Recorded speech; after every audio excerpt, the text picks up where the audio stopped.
A very good morning loving people of God. आज की सुंदर सुबह। सबसे पहले मैं सर्वशक्तिमान परमेश्वर का हृदय से धन्यवाद करती हूँ कि उसने आज की एक सुंदर सुबह हमें और दिखाई, और इस खास करके इस जीवन के लिए धन्यवाद करती हूँ कि आपको और हमें ये जीवन दिया, और ये सांसों के लिए धन्यवाद करती हूँ जो उसने हमें बख्शी है। बहुत से लोग रात को सोते हैं, अगला दिन नहीं देख पाते, लेकिन हम कितने ब्लेसेड हैं कि वो हर दिन रात को हमें मीठी नींद सुलाता है और ये सुंदर दिन दिखाता है ताकि हम उसके पर्पस को अपने जीवन से पूरा कर सके, क्योंकि उसका कोई पर्पस है हमारे जीवनों में। उसका हृदय से धन्यवाद करते हैं।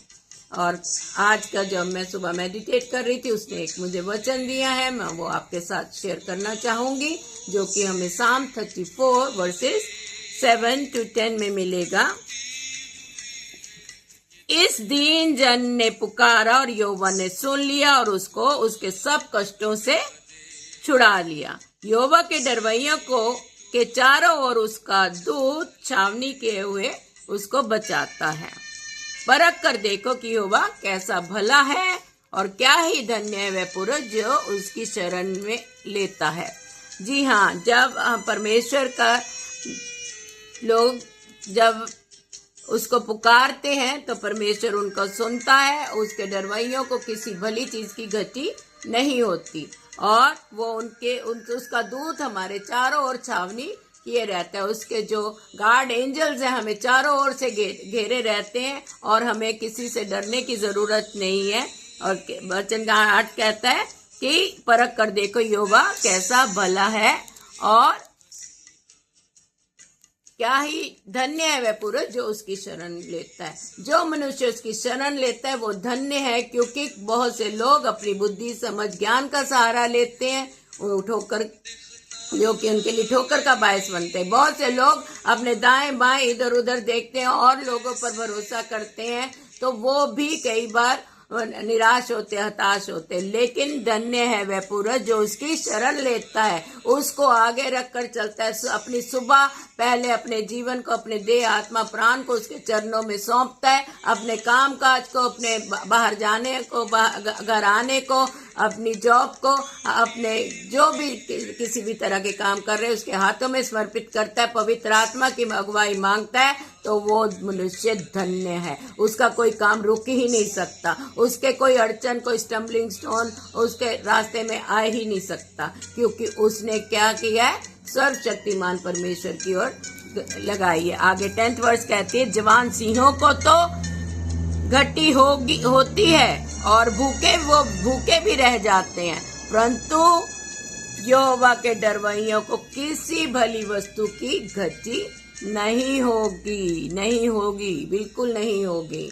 जो परमेश्वर के भय में चलते हैं उसको पहला स्थान देते हैं, उनको किसी भली चीज की घटी नहीं होगी। इसके लिए हम देखेंगे साम 10 वर्सेस 9 and 10 भी देखेंगे। जैसे कि सिंह अपनी झाड़ी में, वैसे ही वह भी छिपकर घात में बैठा रहता है। कौन?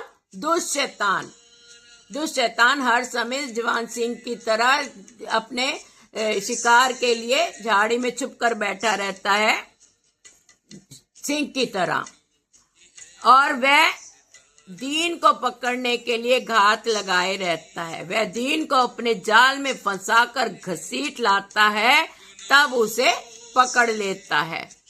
वह झुक जाता है और वह दुबक कर बैठता है, और लाचार लोग उसके महाबली हाथों में पटके जाते हैं। जी हाँ, दुष्ट शैतान जो है, जो दीन लोग हैं, जो नम्र लोग हैं, उन्हीं को वो पकड़ने की कोशिश करता है, और एक जैसे शेर घात लगाए बैठता है जंगल में कि कब मुझे शिकार मिले और जाके अटैक करता है। ऐसे दुष्ट शैतान आपके और हमारे जीवनों में कोशिश करता है किसी न किसी तरह की परेशानी लाने के लिए, आपसी संबंधों को कमजोर करके, फाइनेंशियल लॉसेस लाने के द्वारा, फाइनेंशियल क्राइसिस लाने के द्वारा, डेब्ट्स के द्वारा, और बच्चों को गलत रास्तों में डालने के द्वारा, और स्पिरिचुअल हमारी जो ग्रोथ है उसको रोकने के द्वारा वो हमें हर तरह से मुंह फाड़े खड़ा रहता है, और संसारिक अभिलाषाओं की वजह से वो हमारे लिए मुंह फाड़ा खड़ा रहता है। और जो जो दीन लोग हैं वो फंस जाते हैं,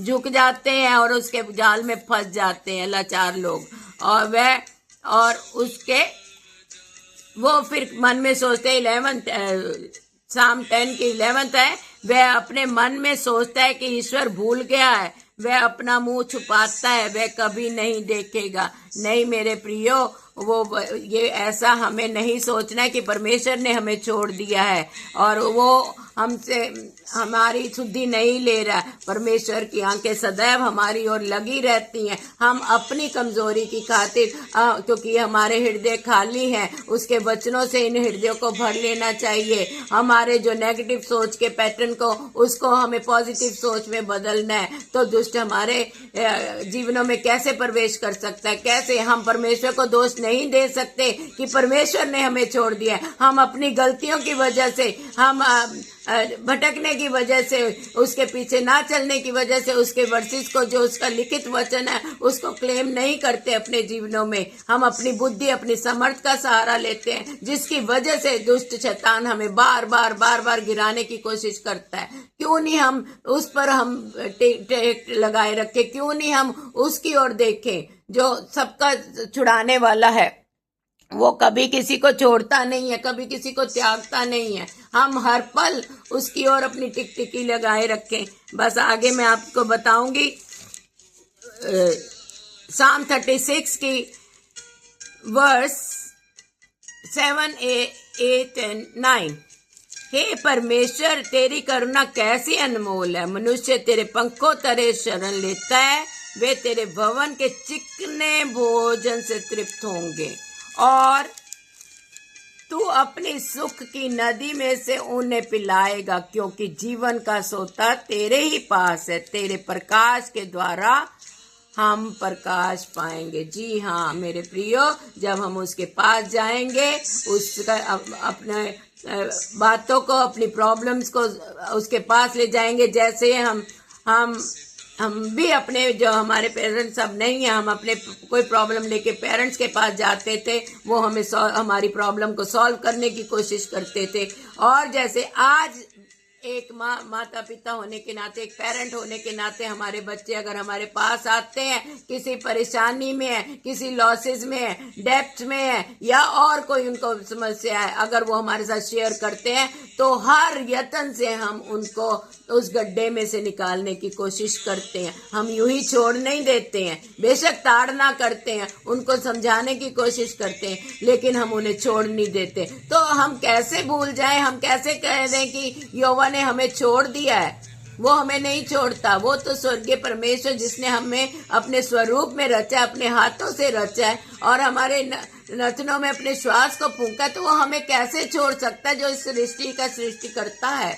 जब हम संसारिक माता पिता अपने बच्चों के दुख दर्द में, तकलीफ में, परेशानी में हम उसे नहीं छोड़ते, तो वो हमें कैसे छोड़ सकता है? तो वह यहाँ वचन यही कहते हैं, परमेश्वर तेरी करुणा कैसी अनमोल है, मनुष्य तेरे पंखों तले शरण लेता है।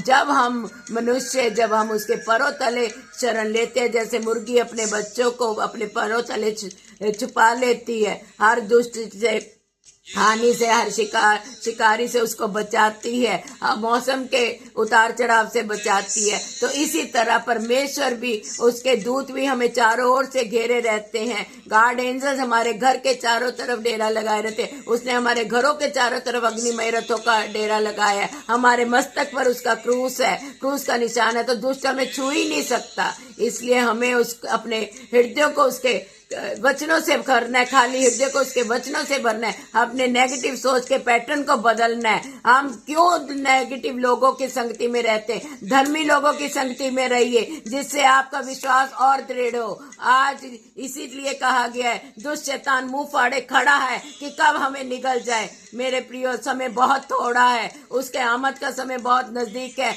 अपने प्रभु से कहिए, हमें अपने दिन गिनने की हमें बुद्धि दे, और बुद्धिमान बनिए। अपनी समर्थ पे, अपने पैसे पे और अपने बल पे, अपनी बुद्धि पर भरोसा मत कीजिए। उस पर भरोसा कीजिए जो सब कुछ दे सकता है। हम बुद्धिमानों की बुद्धि जाती रहेगी, बलवानों का बल जाता रहेगा, धनवानों का धन भी उनको बचा नहीं सकता। आज लोग हॉस्पिटल में करा रहे हैं, मृत्यु जीवन मांग रहे हैं, हाथ फैला रहे हैं, लेकिन उनका पैसा भी उनके काम नहीं आ सकता। ये जीवन जो उसने हमें दिया है बहुत अनमोल है मेरे प्रियो।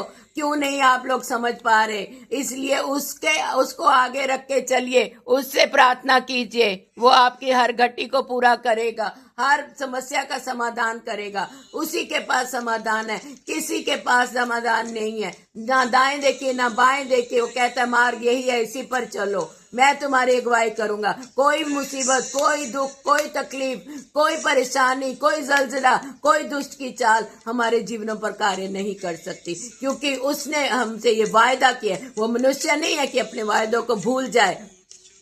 वो उसके वायदे हार आमीन के साथ पूर्ण होता है। जब भी तो कहता है परख कर तो देखो कि यहोवा कैसा भला है। लास्ट में बस मैं आपको यूनिवर्सिटीज के द्वारा ब्लेस करना मांगूंगी कि वो बताता है कि जो उसके परों तले शरण लेता है क्या ही धन्य है, उसकी करुणा अनमोल है। वे तेरे भवन के चिकने भोजन से तृप्त होंगे। कौन? जो उसके डरवैये हैं, जो उस पर टेक लगाए हैं, जो उसकी ओर ताक रहे हैं, वो चिकने पदार्थों से वो हमें तृप्त करेगा। और तू अपनी सुख की नदी में से उन्हें पिलाएगा, क्योंकि जीवन का सोता तेरे ही पास है और तेरे ही प्रकाश के द्वारा हम प्रकाश पाएंगे। जगह जगह प्रभु यीशु मसीह ने कहा है, मैं तुम जीवन की रोटी हूँ, मैं जीवन का जल हूँ। जो मेरे पास आएगा वो ना कभी भूखा होगा, ना कभी प्यासा होगा। ये वचन हमें यही बताते हैं कि हम उसकी ओर, जो परमेश्वर ने अपने पुत्र को हमारे लिए भेजा है, हम प्रभु यीशु मसीह के द्वारा डिक्लेयर करें और हम उस पर टेक लगाएं। अपने मुंह को पसारे, वो हमारे मुंह को भर देगा। वो कहता अपना मुंह पसार, मैं तुझे भर दूंगा। तो वो स्वर्गीय भंडार को खोल कर हमारी सारी जरूरतों को पूरा करेगा, सब डेब्ट्स को क्लियर करेगा, सारे फाइनेंशियल क्राइसिस को दूर करेगा, सारे रिलेशनशिप जो कि दुष्चलाक है उन्हें तोड़ने की कोशिश करे उनको वो जोड़ेगा। और जो भटक गए हैं उनके हृदयों को, जो पत्थर के हृदय हैं उनको वो मोम का हृदय बनाएगा। वो तो राजाओं के हृदयों को नालियों की तरह मोड़ने वाला परमेश्वर है। वो हमें नालियों के किनारे लगे उस पेड़ों की तरह बनाएगा, जो अपनी ऋतु में फल देते हैं और सदा फलते रहते हैं, जो कभी सूखते नहीं है। ऐसा वो हमें बनाएगा। हमें उसकी ओर देखना है। वो हमें जीवन का सोता, वो ऐसा बहती हुई नदिया के समान बनाएगा, ताकि जो ब्लेसिंग्स वो हमें दे रहा है उसको हम आगे फ्लो करें, अपने तक सीमित नहीं रखें, क्योंकि उसने कहा है जो तुम्हें मैं देता हूँ उसे सेंत में आगे दो। और वो उतनी जितना हम बिखेरेंगे उतना ही हम बटोरेंगे। इसलिए मेरे प्रियो कि आप ये मत सोचिए आज 10,000 में से 1/10 दे रहे हैं तो 9,000 में हमारे घर का कैसे चलेगा गुजारा, और या 1 लाख दे रहे तो उसमें से 10,000 90,000 बचेगा, कैसे हम करेंगे? नहीं, जो जिसने हमें इस दुनिया में रखा है वो हमारी हर जरूरत को पूरा करेगा। उसने कहा जो कुछ तुम छोटे के छोटे से साथ करते हो वो मेरे साथ करते हो। इसलिए जेनरस बनिए और बड़ा हृदय रखिए, और जो परमेश्वर का परमेश्वर को दीजिए। जैसे वचन में कहता है जो कैसर का कैसर को दीजिए। आपके खजाने कभी खाली नहीं होंगे, वो आपके बैंक बैलेंस कभी खाली नहीं होंगे, ब्लेसेड होंगे। आपके पर्सेस ब्लेसेड होंगे, आपके लैपटॉप जिस पर काम करते हैं, जॉब्स काम करते हैं, वो ब्लेसेड होंगी।